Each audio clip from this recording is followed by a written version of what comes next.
Good evening, I'm Wendy Mesley, and this is The National. We're just not going to allow the United States to be taken advantage of by other countries anymore. A tense round of NAFTA negotiations ends with tough talk. The firmness of Canada's positions on some issues is something I will not apologize for. New mortgage rules could mean your dream house is out of reach. Quebec debates a bill banning face coverings when receiving public services that includes riding the bus. And the city of Calgary apologizes for last night's election mess.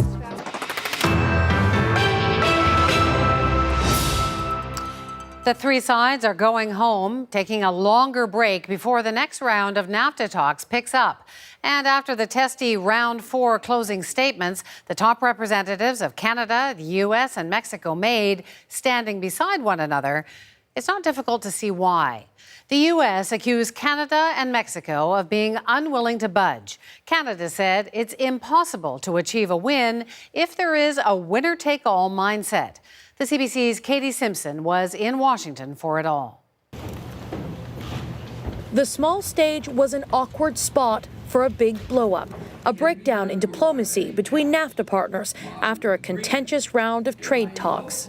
We have seen proposals that would turn back the clock on 23 years of predictability. Frankly, I am surprised and disappointed by the resistance to change from our negotiating partners. That cannot be achieved with a winner-take-all mindset or an approach that seeks to undermine NAFTA rather than modernize it.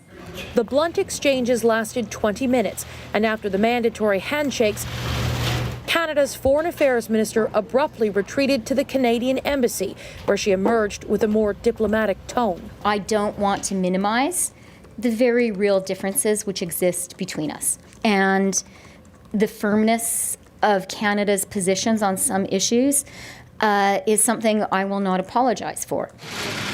Canada and Mexico are both frustrated with proposals made by the U.S. in the last 2 rounds of talks. The Canadian delegation is already outright rejecting several of those demands, including changes to the North American auto sector, dismantling Canada's protected dairy system, and adopting a sunset clause that would force all 3 countries to recommit to NAFTA every 5 years. If it's a negotiating tactic, it's Bush League. It's the kind of thing you'd expect from a low-level real estate developer, not from a superpower. And I wanted to tell you, Donald Trump has mused about tearing up NAFTA, and during his meeting with the Prime Minister last week, asked Justin Trudeau if he'd consider a bilateral deal between Canada and the U.S. instead of NAFTA. I believe the President of the United States when he says he wants bilateral deals. He's a person who likes bilateral deals because the relative influence of the United States goes up. But Chrystia Freeland says there is still some goodwill at the table from all sides after the countries agreed to extend the cooling-off period between talks, which will now be scheduled past the Christmas deadline officials had hoped to meet. The U.S. insists NAFTA is lopsided and won't back down until it says a fair agreement is reached and the American trade deficit is eliminated. That is going to be a significant challenge given the firm positions taken by both Canada and Mexico already. Wendy. Well, it's certainly dramatic, but this isn't necessarily unusual for trade negotiations, is it?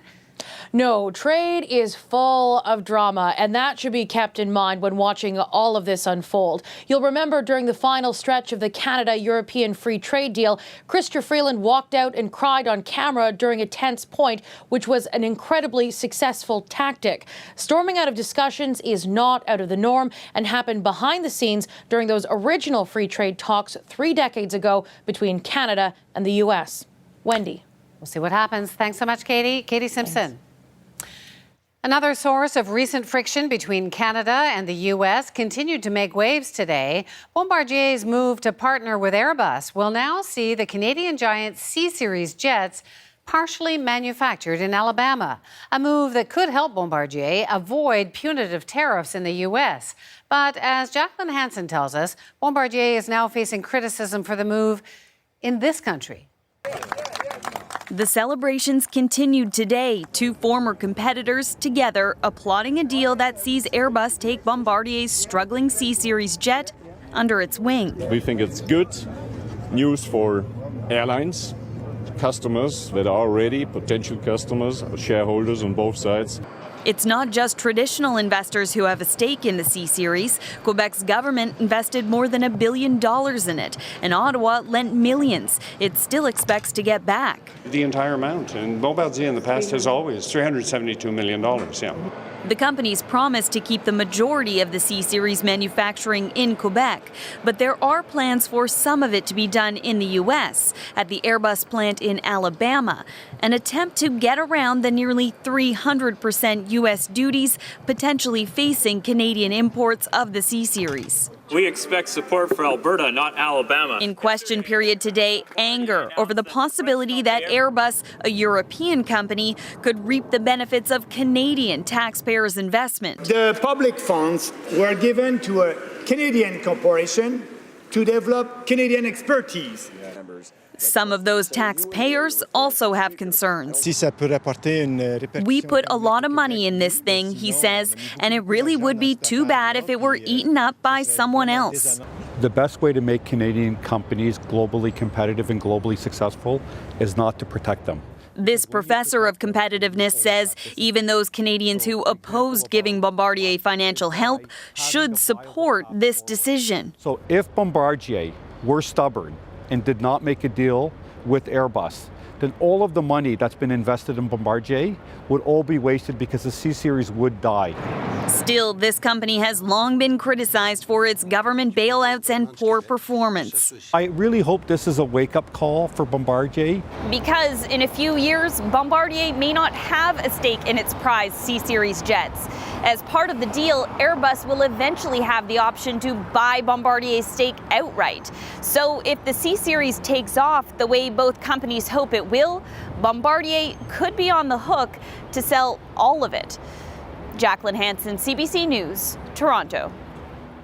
For many Canadians, the dream of home ownership is increasingly just that, a dream that evaporates under the reality of high real estate prices and the rising cost of borrowing money. And now a new challenge is coming, one that will dramatically reduce some buyers' spending power. Stephanie Skenderis explains. Craig Race thought he could take his time building his family's dream home. Now Race is living up to his last name, trying to finish the project before Guideline B20 comes into play. We'll need to replace the construction financing we used to build it with a traditional mortgage, probably in December or January, right when these rules come into effect. We're going to rush to get the house done before the end of the year. That's when Race and everyone else will need to budget extra money to prove his mortgage can pass a stress test, according to the new rule from the Office of the Superintendent of Financial Institutions. That means meeting whatever is greater, the 5-year benchmark rate published by the Bank of Canada, or 2 percentage points higher than the contractual mortgage rate. Previously, the rule only applied to insured mortgages, where the buyer put less than 20% down.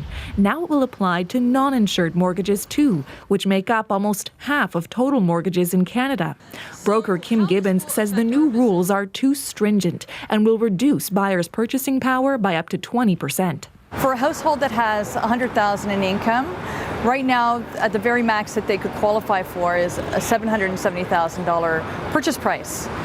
But with these new rules coming in, that drops down to $650,000. So that they're losing purchasing power by $120,000. Toronto realtor Trevor Bond says the changes are necessary because he's seen overheated bidding wars push people to take on more than they can afford. This is a healthy bout of medicine, and we should you should take heed. He says stress tests can prevent people from financial trouble later. If you don't qualify for something in 3 months that you qualify for now, you should really have a sober second thought about that purchasing decision. Real estate experts say that's exactly what Canada's top banking regulator is trying to achieve. OSFI is saying, hey, let's stop the race to the bottom here. Let's all take a step back. And that means whoever gets the house is going to be less stressed and prices might soften a little bit. Davidoff says a cooler market might be just what many buyers need. Stephanie Skenderis, CBC News, Toronto. Quebec may be close to passing a controversial bill that critics say discriminates against Muslim women. The proposed law bans face coverings in some public settings. If passed, it would be the first of its kind in North America. And as Jay Turnbull reports, it would significantly change the lives of some women in the province.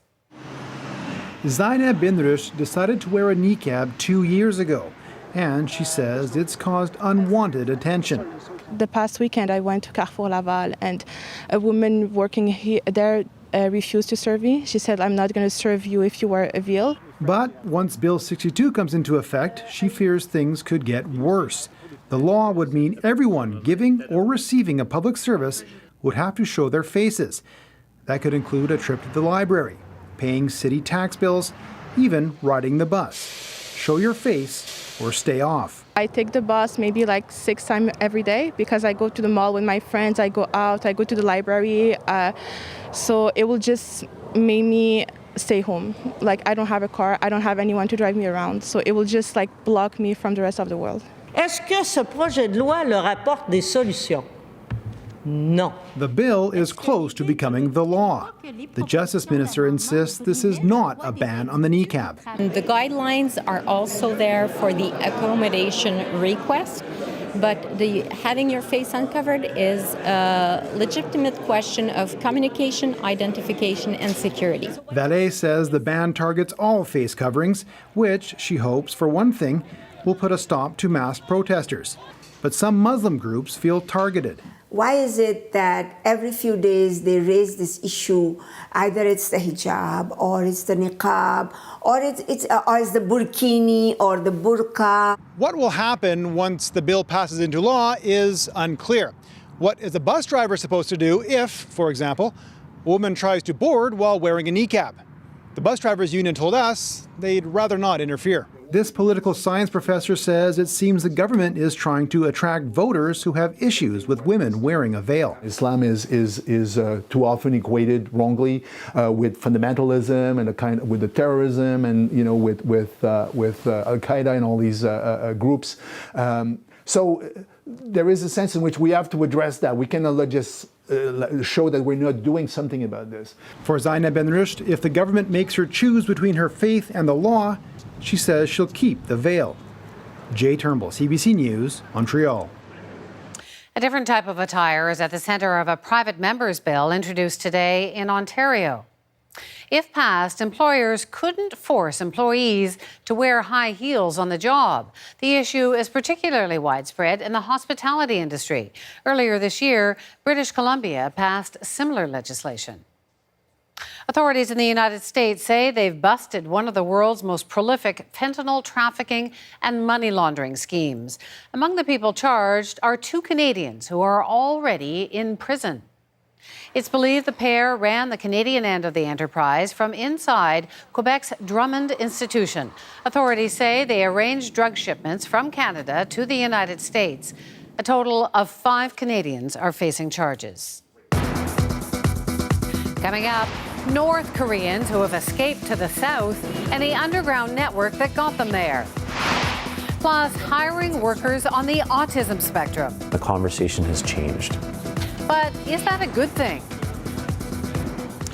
British Columbia's coroner service is reporting fatalities after an ammonia leak tonight in the town of Fernie. It happened at the town's arena. Ammonia is used as a coolant on artificial ice rinks. Emergency crews, including RCMP, attended to the scene. The surrounding area was evacuated and people were asked to stay away. During each round of hearings at the inquiry into missing and murdered Indigenous women and girls, families of victims have been encouraged to speak and share their painful stories. But today in Winnipeg, there was loud criticism over who wasn't there to listen. Margot McDermott has that. A song calling dead women and girls to return to their families. A solemn start to an inquiry into the widespread violence against Indigenous women. Would you ever do that if anything ever happened to me? I was like, damn right I would. Today, Alea McIver fulfilled a promise she made to her cousin Roberta, a promise to speak up if anything ever happened to her. Roberta McIver was killed in 2011. She was sleeping in her car after a party. 2 teenage girls stole her vehicle and pushed her out, but McIver got tangled in the seatbelt and was dragged and decapitated. Her body laid there for hours with, her head on one end of one side of the road and her body on the other. She was found naked. Her emotional story quickly turned to blunt criticism of the inquiry, accusing commissioners of failing families, not giving their full attention. Only one of the 4 commissioners was in the room for McIver's testimony. We really failed drastically. You know, where are those other 3 commissioners? That head commissioner that's making $271,000 on the backs of our loved ones. This week, 2 of the 4 commissioners are in Winnipeg, each hearing testimony in separate rooms. We don't have much time. We have a huge country to cover or to travel across, so we have to share. That's one of the impact that we're just one sometimes or 2 person. Some Manitoba families have been critical of this commission since it started, asking for their own separate inquiry. Today, the Catchaway family said they're furious. Bernice and Wilfred Catchaway have been told they have only limited time to testify about their daughter Jennifer, who disappeared in 2008. We protested for this, we walked for this, we spoke for this as families, and now we're being limited for time. It's not fair. Inquiry staff say they're trying to accommodate as many families as possible, adding an extra 2 days to the hearings here in Winnipeg. They also plan additional hearings in northern Manitoba in the new year. Margaret McDermott, CBC News, Winnipeg. Churchill, Manitoba is one step closer to getting some train service months after the rail line was badly damaged. The American company that owns the line has outlined an emergency repair that would allow trains to transport light loads into the community. Last week, the federal government ordered Omnitrax to fix the track or face a lawsuit. 3 levels of government announced plans today for a major development on Toronto's waterfront. Google's parent company, Alphabet, is investing more than $50 million to build a futuristic neighborhood. The project, called Sidewalk Toronto, will integrate technology with smart urban design. In the end, it may have been a good night for Naheed Nenshi, but for many Calgarians who wanted to vote yesterday or get the results of the mayor's race, it was downright dismal, and the city of Calgary knows it. Brian Labby has the fallout. We'll try and get you in as fast as we can. It's been like this all night. Long lines to cast a ballot in Calgary, pushing the vote for those who decided to stay well past the 8 p.m. cutoff. 2 hours. That's how long some people waited after being told there were no more ballots. Basically, they tried to explain that they were trying to get more ballots. They weren't super sure how long it was going to take at first. And eventually the ballots showed up, so I was here about 2 hours, I think. A ballot shortage that caught council veterans by surprise. Sort of an odd problem to have, and it would be an easy solution to just have more than you would ever need. Yeah. They're cheap. I know, right? So I can't imagine. At City Hall, a stone-faced member of the legal department wasn't laughing. And we want to apologize for the wait times and for the technology and reporting delays. It wasn't just the lineups, but also a catastrophic computer meltdown. It's really frustrating that we don't have our own numbers to work off of. The final results were delayed until 6 this morning, 10 hours after the polls closed.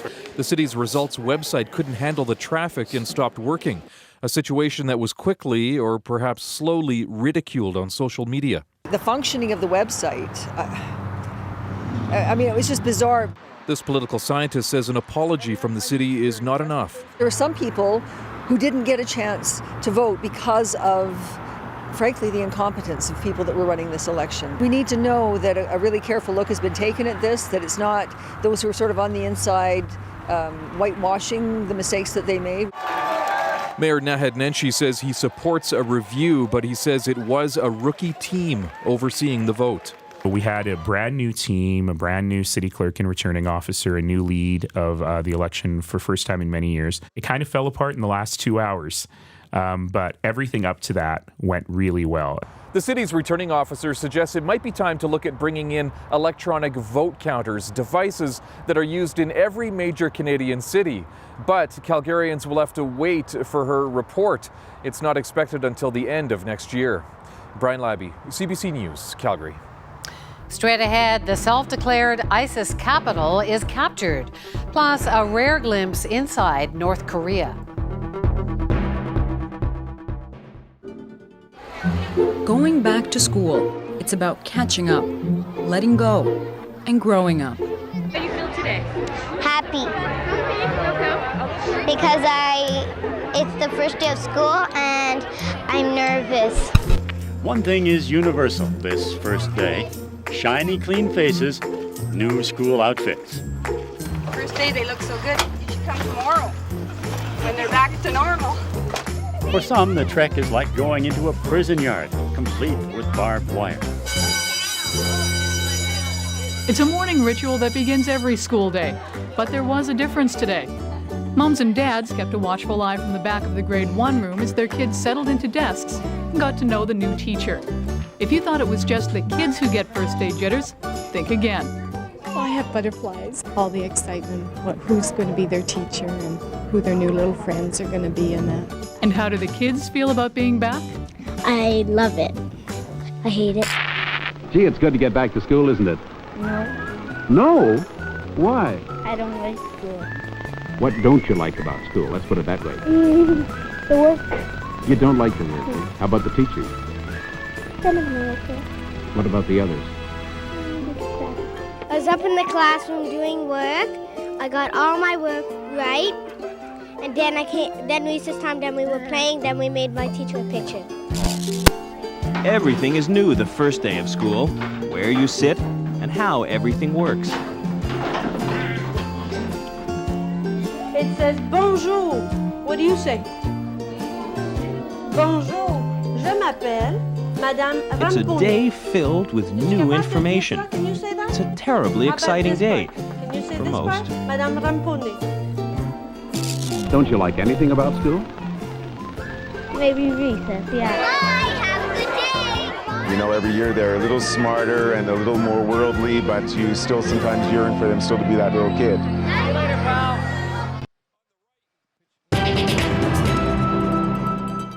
It appears that ISIS no longer has control of its self-declared capital. Raqqa has been recaptured by Syrian fighters backed by U.S. air power. The territorial success is being celebrated, but this doesn't mean the end of ISIS. As Derek Stoffel tells us, it may signal a refocusing of the terrorist group's efforts. This is how they celebrate a long, hard-fought victory in Raqqa. Rebel fighters drove around the heart of the city known as Paradise Circle.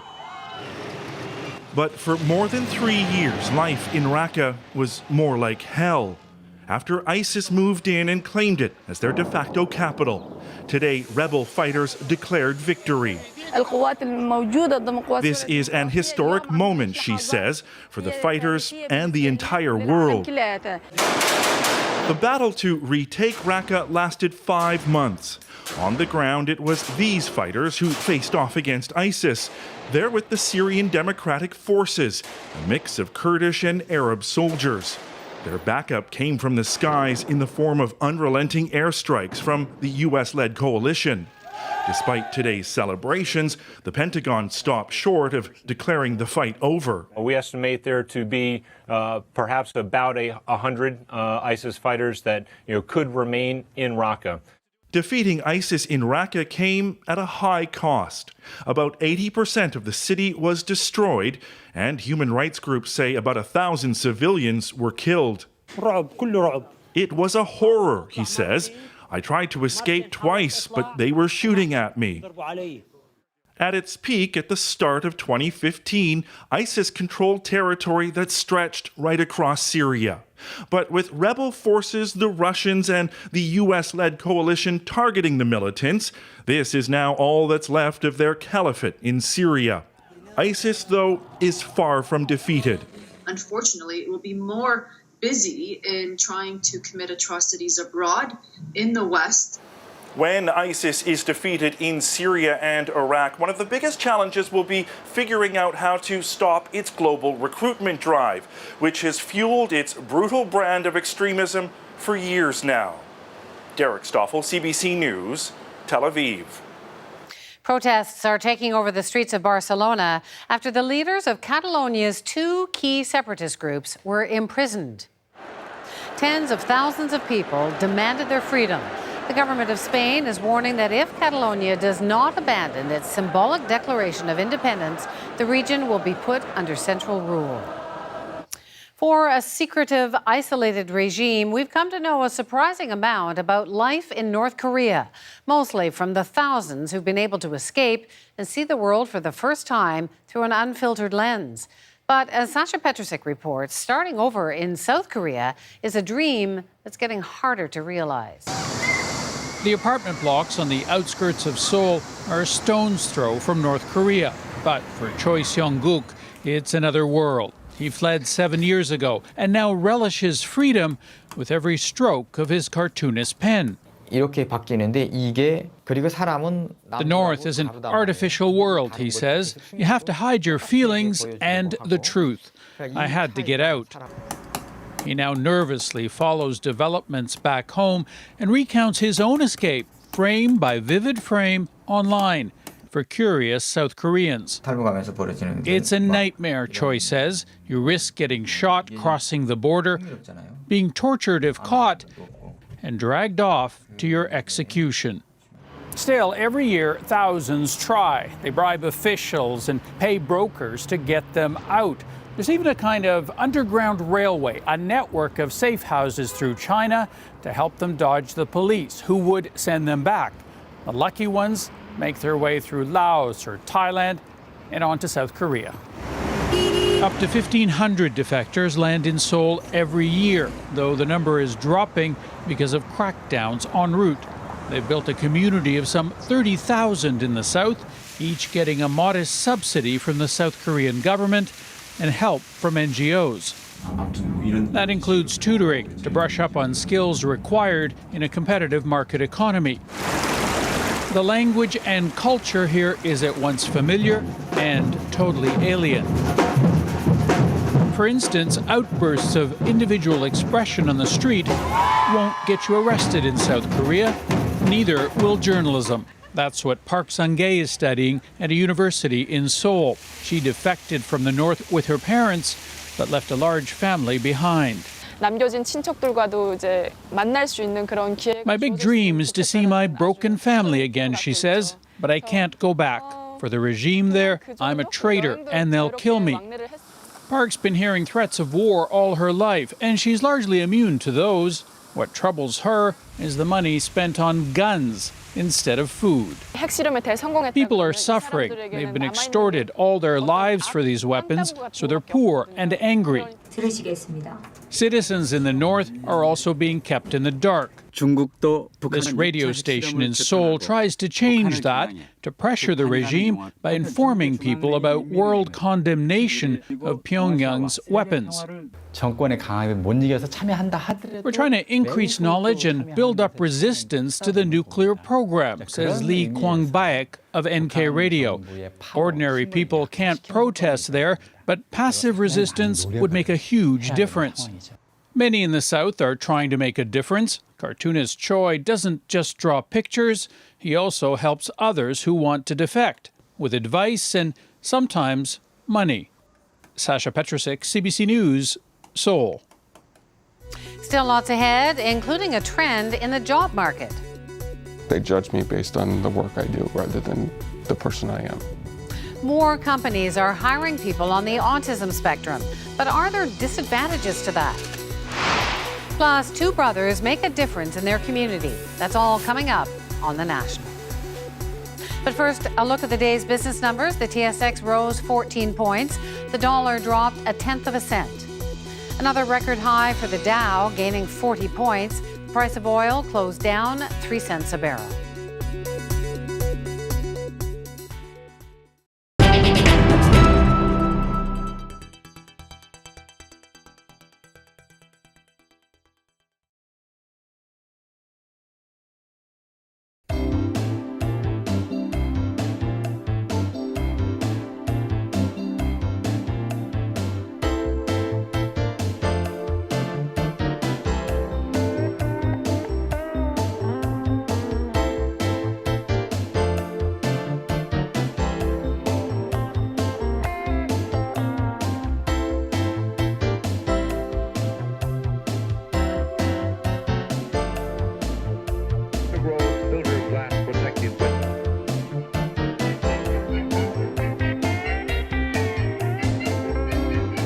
pressure equipment of several hundred major operations must once more satisfy demanding production standards that bring to your home the beautiful world of color.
But I do have the ability to see all those details and things, and definitely have a much tighter focus on things.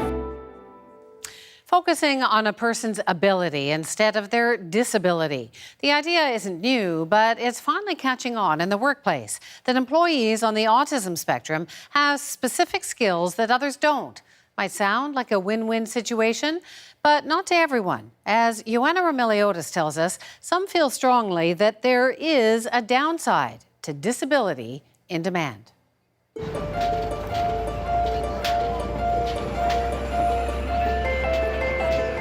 In the blur of the business crowd, they're easy to miss. The star employees no one really knew existed. That is until you stop and take a good look at former job pariahs like Sean Bolshin, who are suddenly the hot new hires. Sean is a security analyst at CIBC with an uncanny knack for detecting hard-to-spot breaches. Hey, Sean.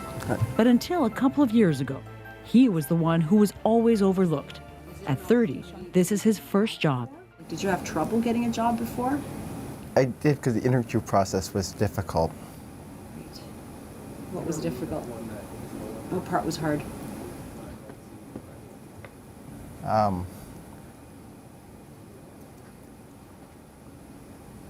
Did it feel like this? Exactly like this. Too many questions? Too many broad questions. Broad questions I have difficulty with. Sean has autism, a social communication disorder that makes any interview, including this one, painfully awkward. You have a diagnosis of autism? You're on the spectrum? Yes. Yeah. What does that mean? Well, a lot of people don't really understand what that is. I'm not like that different, but I do have the ability to see all those details and things, and definitely have a much tighter focus on things. And that is what got CIBC's attention and got Sean in the door. He's a rising star. Hadi Majnoon is one of the senior leaders in Sean's department and his mentor. What does his autism bring to the job? The first thing that comes to my mind is focus and attention to detail. Someone like Sean is just a little bit more of everyone else, and not even a little bit more. Way better?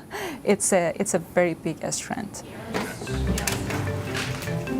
So everybody open up your kit. We're going to start on page 7, so you can get started. You can give robots some of the credit, or rather the exercise of building them. Sean went through this, and now so are the latest batch of potential CIBC hires. All of them on the autism spectrum, all of them struggling to find a job. Exactly. Alan Chris is with Specialistern, a company that recruits skilled workers on the autism spectrum for companies like CIBC. Instead of sit-down interviews, candidates are asked to show rather than tell what they can do. How would these people fare in a traditional job interview? The interview is like a barrier in the same way as a step might be a barrier for a person who's confined to a wheelchair. And so what we're trying to do is to find a way, find a ramp, and this is our ramp. It's an out-of-the-box approach to identify the often astonishing analytical abilities of people with autism. I've got one wheel. I'm very good at noticing patterns and being able to put that to good use. It's just much easier to show what I'm capable of doing and what I can do rather than trying to explain it. Specialistern's goal, to brand and sell the autism advantage. And it's gaining momentum. The company wants to find work for 25,000 autistic adults in Canada. Specialistern is in talks with dozens of companies and has helped nearly 100 people with autism in Canada find work in everything from coding to financial analysis. It's growing significantly and the conversation has changed. It may not seem like much, but Chris says it's huge, considering these same people never stood a chance before. And now the conversation has turned to, well, what jobs do you think we could fill? Do you think you could fill my job, and what's involved in doing it? And that's a very different conversation than what we had before. Specialistern may be leading the conversation, but plenty of other companies have picked up on the buzz. Last spring, the first job fair of its kind in Toronto, exclusively for autistic adults. Specialistern was there looking for more recruits. But so were many others, from the Toronto Police Department, to dairy makers, to IT companies. Having folks with autism be able to join our workforce and bring that analytical skills that they do tend to have will only benefit us. Thank you very much. Thank you. For a population that is largely unemployed or underemployed, suddenly their disability is in demand. But is it a real wave of opportunity, or as some suggest, just a trendy form of tokenism? I see this as a step back. I see this as an attempt to define somebody artificially. Rich Donovan has cerebral palsy. He wants us to subtitle him so his message is clear. And that message is a surprising one. So if I'm walking into an interview and somebody's thinking, what are guys with CP good at? I don't want to have that conversation in a job interview. I want to have a conversation about how much profit and loss can I bring to your company. Hopefully avoiding the loss side. We met Rich 3 years ago when he was still living in New York after a successful career as a Wall Street trader. Now in Toronto, he's a consultant to big business and an advocate for hiring people with disabilities, for the same reason you would hire anyone else, There are many, many, many, many people with disabilities who will be rock stars at whatever they do. There are also many people that will fail, just like in the regular population. And that's okay. But we can't start creating boxes that are quite frankly artificial. But the box, at least when it comes to autism, is still very much in the making, and some are happily stepping into it. When Ford launched a pilot project last year to hire 6 people with autism, Jeff Gebhardt didn't care if his disability got him in the door. After applying for more than 1,000 jobs, he just wanted in. How do you feel about the fact that you are being hired based on your condition? How does that make you feel? I don't mind it. I mean, I'm glad to know that there are companies out there like that, companies like Ford, willing to take chances on people with disabilities. So I don't mind it at all. Jeff has an accounting degree, but he lacks the social skills to sell his skills. The only job he could get before Ford was on the floor of a recycling plant. Now he proofreads contracts with the automaker's suppliers. Nobody's judgmental. They judge me based on the work I do rather than the person I am. So. Ed Lofton is another Ford hire, the go-to guy for just about any job on the assembly floor. Sometimes I dust cars, and sometimes I've done things like scanning parts. Ed's family and other parents were the ones who convinced Ford to give autistic people a chance. We're not putting them in a box by no means. Mita Huggins is the director of diversity at Ford. She says Ford bought into the idea because it's not only the right thing to do, it makes good business sense. Individuals with autism provide a unique set of skills, the way they think, the way they work, and it aligned closely with our vision and mission within the company to continue to build a diverse and inclusive environment. We'll try and get that. Okay. Ford's plan is to hire up to 24 more autistic employees in the next year. But however well-intentioned, Rich cautions what Ford and other companies are doing only perpetuates the mindset that people with disabilities can't do it on their own. What do you say to those parents, or to those individuals even, who say, this changed my life, the fact that I got a job? They're missing one thing. They had to allow their children to take risk, right? So when most of us go out for careers, we made the sacrifices to go do that. We've done the things that set us up for those jobs. We've done all of those things. Many people with disabilities aren't taught to do that. And because of that, though, they'll argue that they don't know how to get there on their own, right? That they need the specialists of this world to help them navigate a world that they can't navigate on their own. They're probably right. But that's not a good approach, because part of the reason why people with disabilities are struggling with employment is because of this charitable mindset, right? We have to have very real conversations about moving away from that charitable model into a more sustainable market-based model. You like working with Sasha? Yes, of course, basically, yes. That may be the ideal, but right now, that marketplace doesn't exist. And John Sicard argues people like him must intentionally create it. All right, Nick. Sicard is the CEO of Kinaxis, Any meetings this morning? a software company in Ottawa that has hired autistic employees with the help of Specialistern. How many did you get? 5 individuals with autism, including his son Nick, work here. Why do you have to do it on purpose? If you went back 50 years ago, there would be stigmas. There might be stigmas around cultural diversity, for example. I'm not going to hire this culture in. We've gone a long way 50 years. We had to do it on purpose, right? Race, those types of things. Well, someone had to stand up and say, we're going to do this on purpose. Yeah, everyone can sit on the same bus. Okay, well, this is 2017, And we're starting to do something new on purpose. I think 25 years from now, no one's going to think twice about it. Is that completed now, or you're still working on that as well? Still working on that one as well. Nick may be the boss's son, but he got a job after shining during an internship here. Small talk isn't his thing, but he's proving he can test software like the best of them. Do you like looking for glitches? Yes. Usually if there's a glitch there, I just, usually I just feel the need to record it and capture it. Is someone already on? The job gives Nick a sense of purpose and gives the company a valuable employee. And it does that now. This is not a charity. I look at it as a win-win-win. We win because we get great innovative thinkers. They win, they start a joy-filled life full of confidence.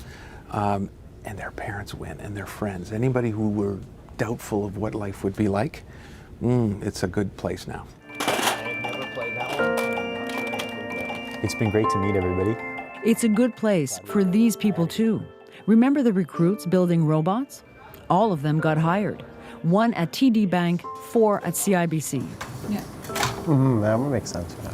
As for Sean, he's gone from just working solo to now troubleshooting in meetings. That would be helpful to put your perspective as well. It's a step out of his comfort zone, and it's a step forward. Where do you see your career going? Is that a tough one? I'm not exactly sure.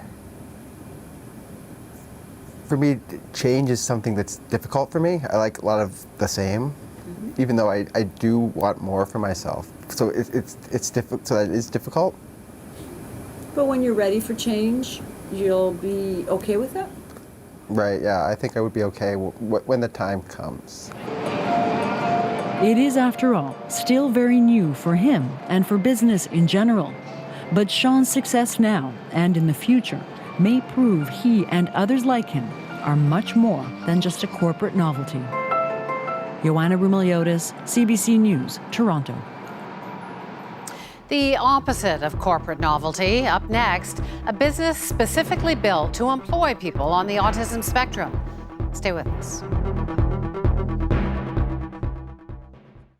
Good evening from London. It was a glittering and magnificent ceremony here at historic St. Paul's Cathedral, the marriage of Prince Charles and Lady Diana Spencer. It was as if all of London was in love. 600,000 people filling the streets, come to share a special day. As they cheered every carriage, and as they listened quietly to the ceremony on the speakers, I pronounce that they be man and wife together.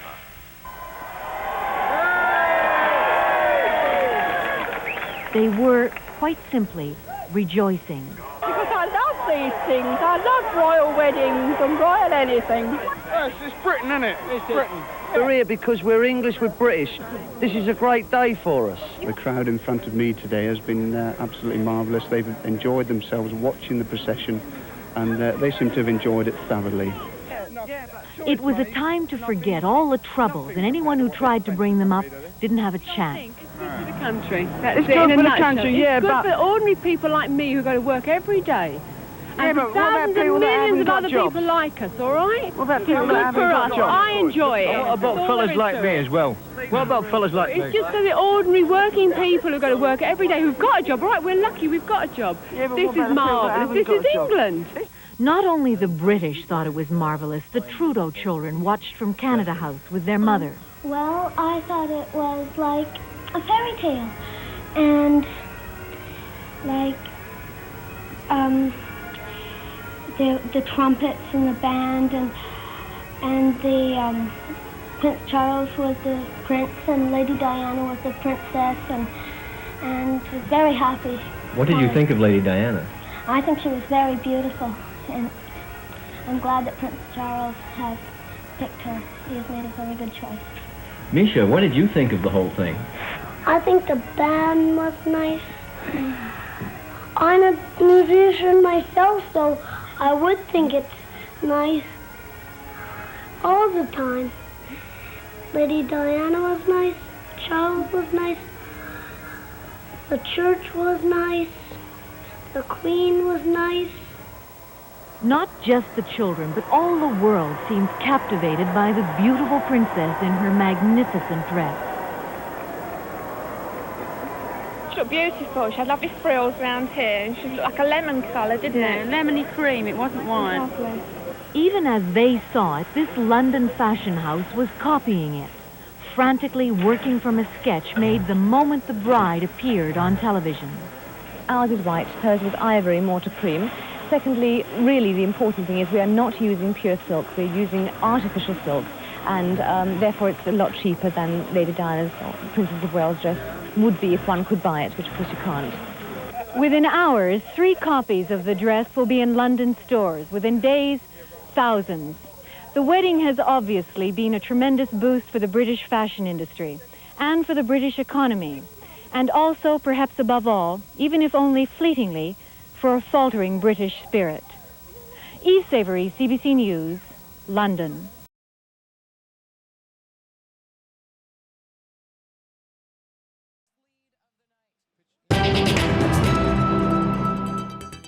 Moments ago, you saw Joanna Remiliotis reporting on the trend of companies hiring more people on the autism spectrum.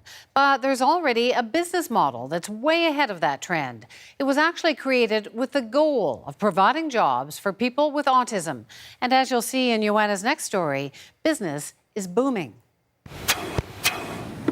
Make sure the lobby bathrooms are cleaned up, please. Here at the Rising Tide Car Wash in Fort Lauderdale, details are everything. Right. Go and make sure the whole car is dry. And Supervisor Matt is a stickler for So them. help me dry down the car. Every water drop, every soap spot has to be wiped perfectly clean. See, there's a little bit of soap over here and a little bit over here. On Saturdays, Matt comes in 3 hours early, just because. 3 hours early? Mm-hmm. That's dedicated. That's dedicated, perfect. Yeah. That makes you happy? Yep. I'm making sure everybody's doing well in the business and we help each other out. This is no ordinary car wash.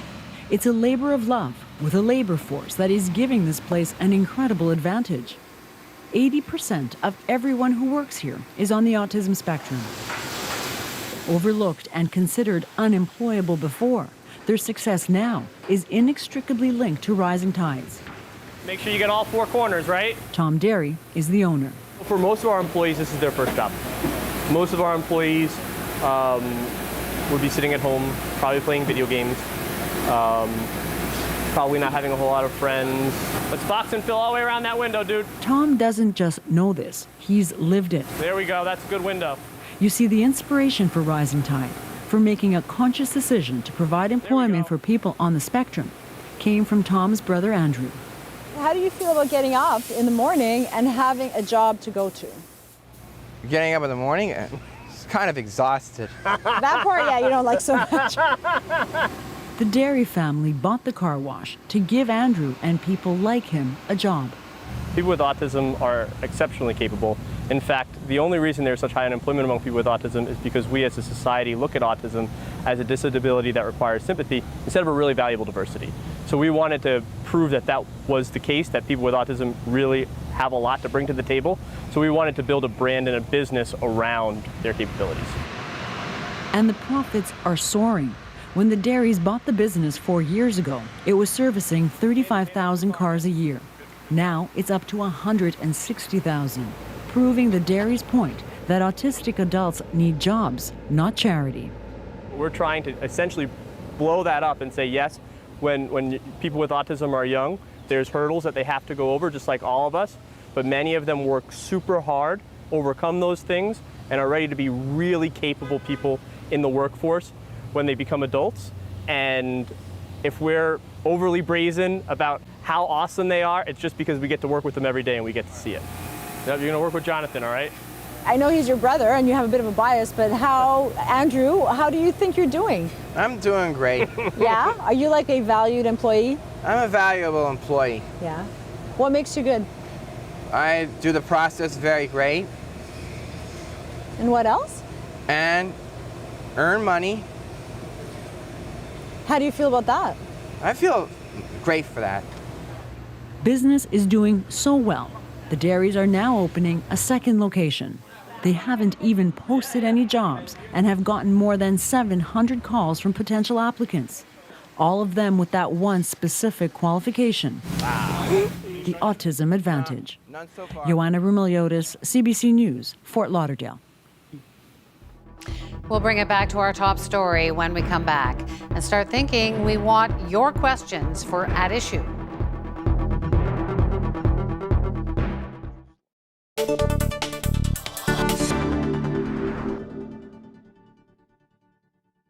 You know, we are trying to use the tools of a younger generation, especially millennials, who are monitoring us digitally for the most part, not in traditional methods. I mean, many nights on the National now, I take questions live on Facebook Live in a commercial break on the National. The questions often don't have a lot of substance to them. They're more like, hey, are you wearing shorts or are you wearing pants? But the answer is. but the beauty of it is there's a connection there in terms of your audience, and you know, I make light of it, but there are a lot of substantive questions as well. You know, a couple of weeks ago I was in Vimy Ridge preparing for our programming for the 100th anniversary, and we were doing it with Google, with YouTube, and we were using technology that I've certainly never used before. I mean, the biggest deal in my life was when we went from black and white to color. And now, suddenly here I was wearing a Google Trekker on top of my head, walking through the trenches, taking, you know, all kinds of... Are there pictures? Oh, there are pictures. It's, you're going to love it when we show it to you. But we have to engage that audience, we have to do what they're doing. It doesn't affect our journalism in the sense we're still adhering to our principles and policies and all that, but we're using technology that many of us have never used before, and it's great. You know, it's really turned the corner for us. Wait a second. What were you wearing on your head? It's called a Trekker. You know what? You can go to Google and find your house and the drive-by, the car, the Google car, Google Maps. Yeah. Well, they do a walking version of that thing, where you wear the thing, you look, remember what Al Franken used to look like on Saturday Night Live with the satellite dish on his head? It kind of looks like that. And you walk around and there's, you know, 16 cameras in the thing. You sure it wasn't a practical joke? Why? Just wear this, Peter. All the kids are doing it now. Will they have your voice for Google Maps? How do I get to the mall? Tonight, your journey begins, but first, Rex Murphy on the neighborhood. I can't win.